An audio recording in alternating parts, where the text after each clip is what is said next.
Hello guys, welcome to my first mini vlog. तो कैसे हैं आप लोग? બહુ ખરાબ હતું ને, આઈ નો। તો આજે હું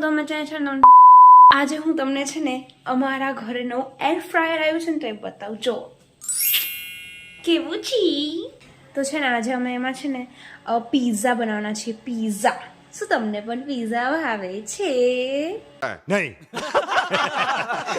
तो चलिए शुरू करते हैं। તો સૌથી પહેલા તમે રોટલાને બે બાજુથી ગરમ કરીને એને શેકી લો। પછી એના પર તમે સોસ લગાવી દો। એમાં અમે માયોનીઝ અને શેઝવાન મિક્સ કર્યો છે। પછી તમારી પાસે મોઝરેલા ચીઝ હોય તો તમે એડ કરી શકો છો।